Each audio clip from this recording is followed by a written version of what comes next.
Hello, ma'am. Good afternoon. We have freshly baked cookies, brownies, and croissants. Hello, Miss AJ. So, hindi ko yun ma-experience unless makapunta ako doon or bumalik sila dito sa South. But yeah, let's taste.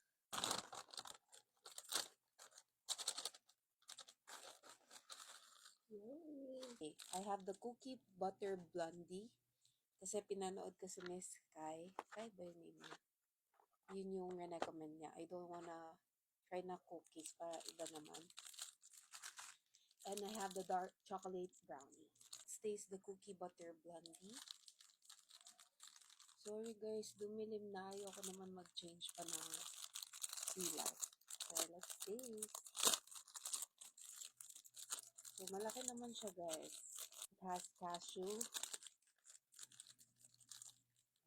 Let's try. Oh my gosh.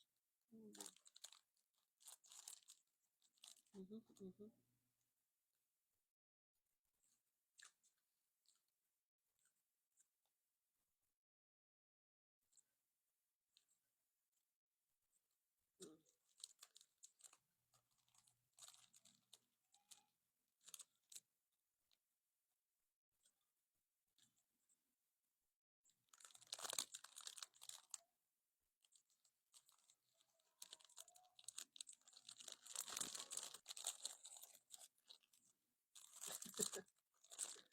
Buang na.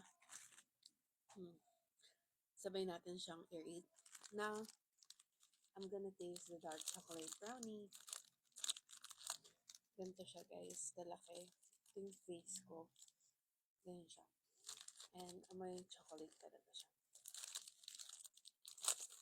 Natin. So both of the brownies has cashew. In fairness, kahit di ako fan ng may nut sa brownies. Okay. Dark chocolate. Mm.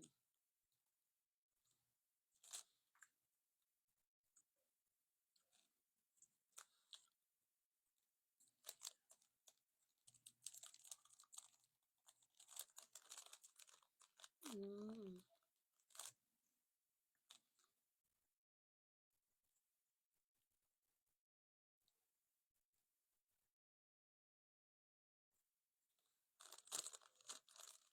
Mm.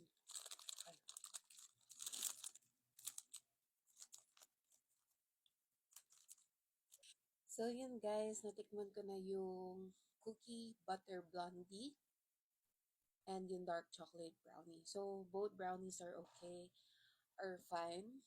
So sa cookie butter blondie, I would rate 8 out of 10 sa panlasa ko. And then sa dark chocolate cookie brownie or dark chocolate brownie nila, I would rate it 9 out of 10 because may kalasa siya. Pero dahil meron siyang distinct taste ng kanyang dark chocolate flavor and pagka-brownie, I appreciate it kasi may edge talaga siya. Pero I would compare the nearest lasa na natikman ko na kilala natin is yung Purple Oven. Medyo mas matamis lang si Purple Oven compare dito. Ito kasi mas chocolatey siya. So, I appreciate it. So, yun guys. Nag-enjoy naman ako sa experience ko with 24 Bake Shop. And yun, if you wanna try them, they will have a pop-up this weekend. Ngayong weekend na to. August 1. Ewan ko kung nag-start sila yesterday, pero ngayon August 1 hanggang bukas ang alam ko. Just check their Instagram. Yun lang.